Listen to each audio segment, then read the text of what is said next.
सब तरफ टैक्स की बात चल रही है, सारे लोग टैक्स के बारे में बात कर रहे हैं। जिस देश में लोग ज्यादा टैक्स दे रहे हैं वहाँ की भी इकोनॉमिक कंडीशन इतनी अच्छी नहीं हो रही है, और जिस देश में लोग टैक्स नहीं दे रहे हैं वहाँ भी एक अलग तरह की प्रॉब्लमेटिक सिचुएशन है। मैं बात कर रहा हूँ एक छोटे से देश के बारे में, साउथ ईस्ट एशिया का एक छोटा कंट्री जो इकोनॉमिकली काफी एडवांस्ड है। मैं बात कर रहा हूँ ब्रुनाई कंट्री के बारे में।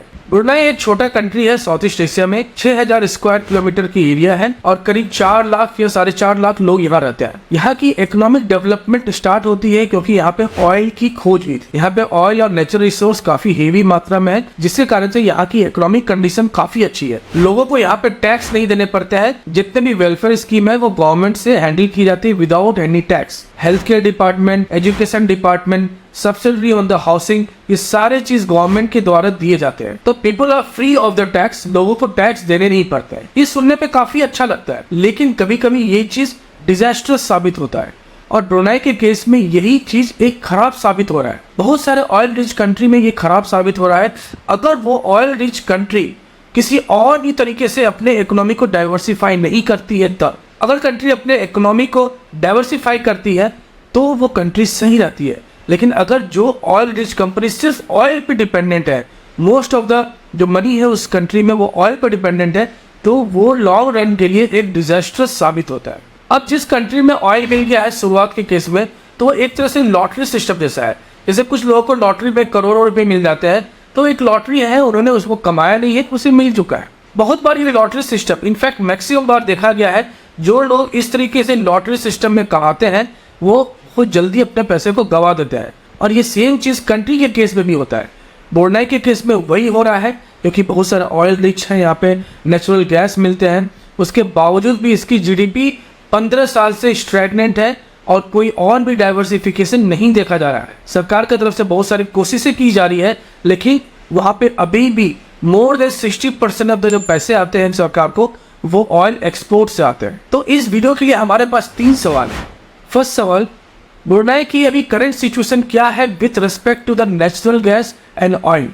सेकेंड सवाल, इस तरह के फ्री वेलफेयर स्कीम से क्या प्रॉब्लमेटिक सिचुएशन भी पैदा हो सकती है कंट्री में। और थर्ड सवाल कि ब्रुनाई की गवर्नमेंट क्या कर रही है इकोनॉमी को डाइवर्सिफाई करने के लिए। इन तीनों सवालों के जवाब हम लोग इस वीडियो के अंत तक देखेंगे। बने रहे मेरे साथ वीडियो के अंत तक। अगर आप इस चैनल में नए हैं तो प्लीज सब्सक्राइब करें, मुझे काफी मदद मिलती है, और वीडियो पसंद आए तो वीडियो को लाइक और शेयर जरूर करें।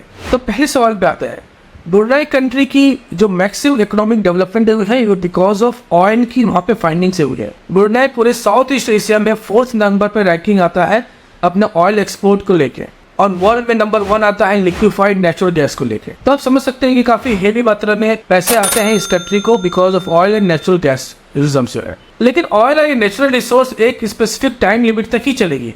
एक टाइम के बाद इसकी भी जो क्वांटिटी वो कम होती जाएगी, और ये डायरेक्टली इम्पैक्ट करेगा उस कंट्री के इकोनॉमिक कंडीशन पे। तो जब तक ये खत्म नहीं हो रहा है तब तक इकोनॉमिक कंडीशन अच्छा रहेगा।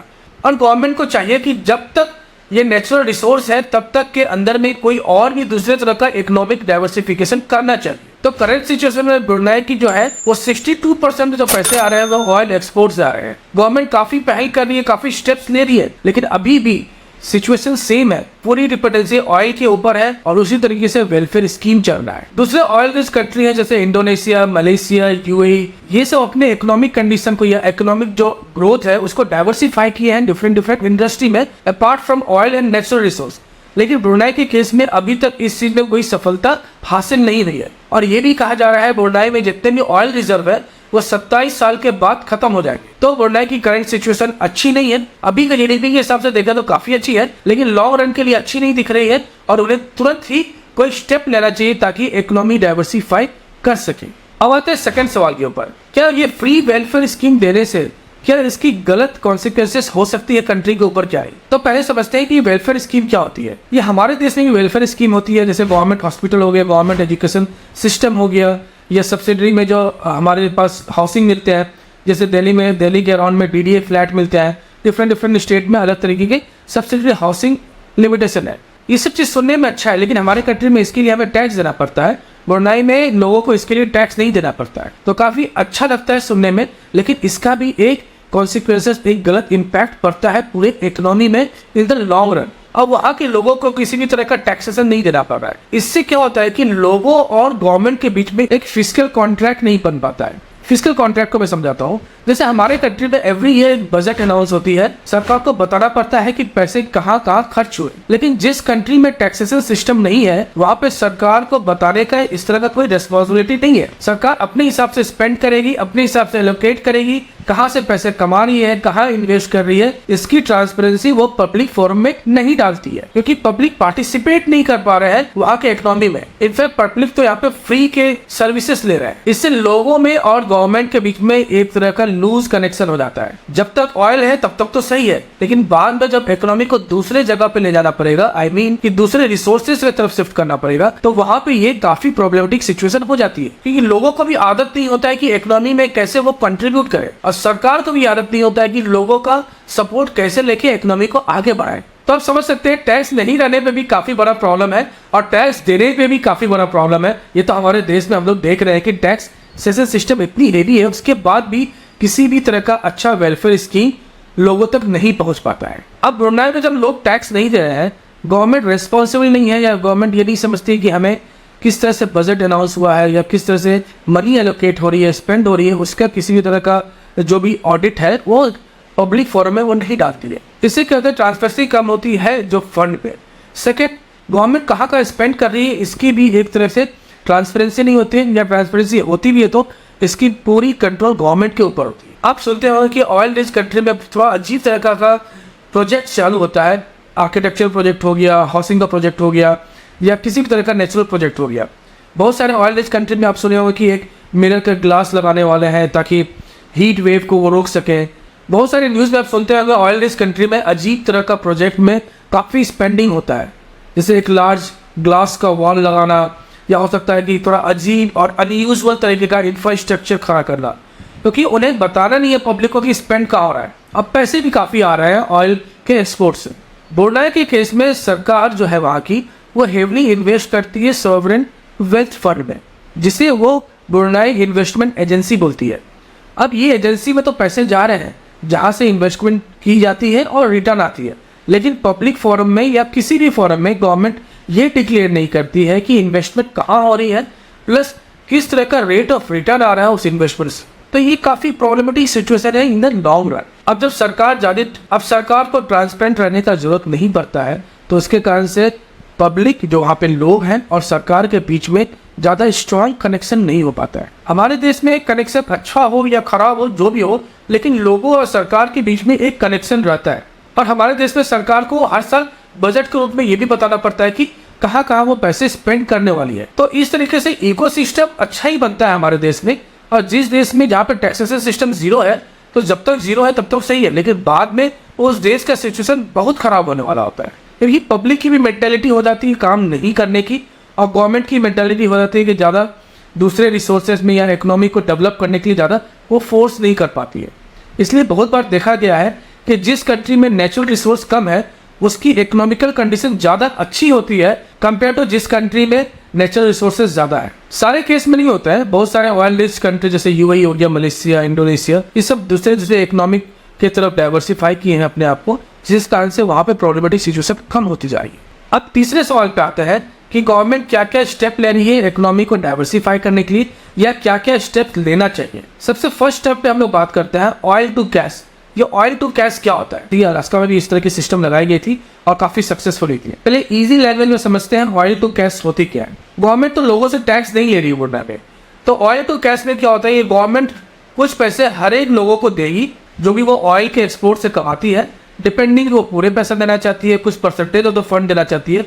जनरली कुछ परसेंटेज ऑफ द फंड वो लोगों में डिस्ट्रीब्यूट करती है, फिर लोग इसे सैलरी समझ के एज ए टैक्स में पार्टिसिपेट करेंगे व्हेन दे स्पेंड इट। तो एक तरह से टैक्सेशन सिस्टम इनडायरेक्टली वहाँ पे स्टेबल किया जाता है। जैसे हमारे देश में हम लोग जॉब करते हैं, उस जॉब से फिर हम लोग सरकार को टैक्स देते हैं, या बिजनेस करते हैं तो उस टैक्स देते हैं। ब्रुनाई जैसे कंट्री में वहाँ पे जॉब और इस तरह की करने की जरूरत नहीं है, तो वहाँ पे सरकार खुद जो भी ऑयल एक्सपोर्ट से पैसे आ रही है वो डिस्ट्रीब्यूट करेगी लोगों को एज ए सैलरी जैसा, और लोग उसे सैलरी समझ के फिर एक पूरे टैक्सेशन सिस्टम में वो अंदर आ सकते हैं। ये काफ़ी सक्सेसफुल हुई थी अलास्का सिस्टम में। अलास्का में इसी तरह का सिस्टम है और वहाँ पे काफ़ी लॉन्ग रन तक इकोनॉमी दिख रही है कि काफ़ी स्टेबल रहेगी। ऑयल टू कैश में सबसे बड़ी बेनिफिट ये रहेगी कि state government would be force to collect tax from the public. तो स्टेट गवर्नमेंट जो वहाँ की जो गवर्नमेंट है, सरकार है, वो टैक्सेशन सिस्टम में अच्छे से इनसाइड हो जाएगी और पार्टिसिपेट करेगी। सेकंड सबसे बड़ी बेनिफिट ये होने वाली है कि लोग भी वहाँ पे इकोनॉमिक कंडीशन, वहाँ पे टैक्सेशन सिस्टम में हेवली पार्टिसिपेट करेंगे और उसको सीरियसली लेंगे। ब्रुनेई में पहले से ही एयरलाइन की जो कम्युनिकेशन है और नॉर्मल टेलीकम्युनिकेशन है वो काफ़ी अच्छी है, काफ़ी डेवलप देश जैसी है। तो वहाँ के सरकार ने काफ़ी FDI फॉरेन डायरेक्ट इन्वेस्टमेंट के लिए काफ़ी पहल की है और बहुत सारे फॉरेन डायरेक्ट इन्वेस्टमेंट वहाँ हो रहे हैं। अब ब्रुनेई में बहुत तरीके के डिपार्टमेंट्स वहाँ पे होंगे। जब भी वहाँ पे जब फॉरेन डायरेक्ट इन्वेस्टमेंट होगी तो वहाँ पे बहुत सारे काम की जरूरत पड़ेगी।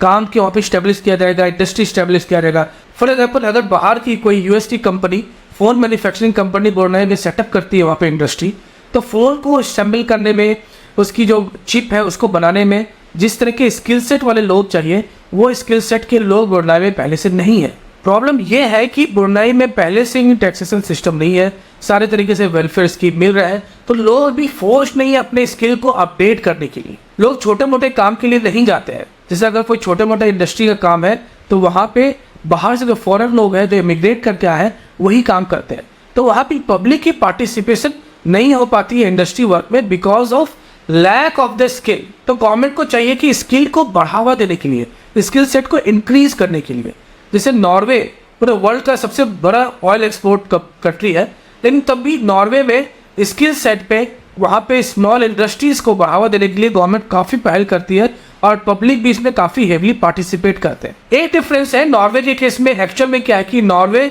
में जो ऑयल की जो फाइंडिंग हुई थी वो बाद में हुई। नॉर्वे जो अपने आप को डेवलप कर लिया था डिफरेंट इकोनॉमिकल फॉरम्स या डिफरेंट इकोनॉमिकल डाइवर्सिफिकेशन से, उसके बाद नॉर्वे में ऑयल की जो फाइंडिंग हुई थी, तो इसलिए नॉर्वे का थोड़ा एग्जाम्पल डिफरेंट है।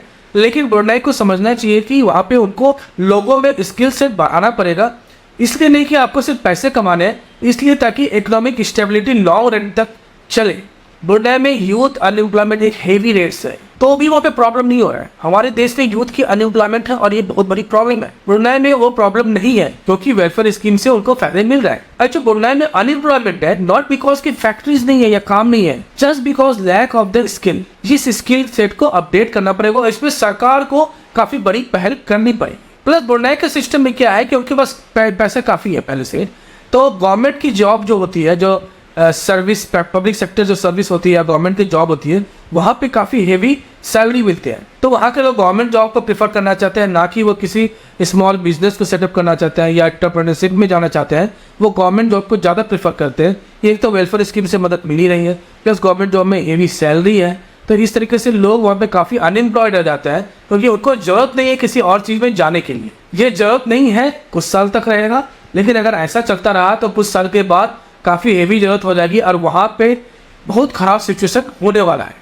इतनी बड़ी ऑयल रिच कंट्री होने के बाद भी 15 साल से GDP में कोई भी ग्रोथ नहीं दिखा जा रहा है ब्रुनेई। और नेक्स्ट 15-20 ईयर्स के बाद, जब 27 ईयर्स के बाद वहाँ पे ऑयल रिजर्व में काफ़ी कमी होने लग जाएगी, तब ये GDP बढ़ेगी तो नहीं है, ऑब्वियस है ये GDP गिरने वाली है। आपको क्या लगता है कि इस तरह की कंट्री को क्या स्टेप लेने चाहिए और क्या सिनेरियो पैदा हो सकती है अगर ये कंट्री कोई सही स्टेप नहीं लेंगे? तो प्लीज़ आप कमेंट में पोस्ट करें। तो आज के वीडियो में दोस्तों इतना ही, फिर मिलेंगे नए इंटरेस्टिंग चीज़ के साथ। तब तक के लिए अपना ख्याल रखें, मेरे चैनल को सब्सक्राइब करें, मुझे सपोर्ट करें।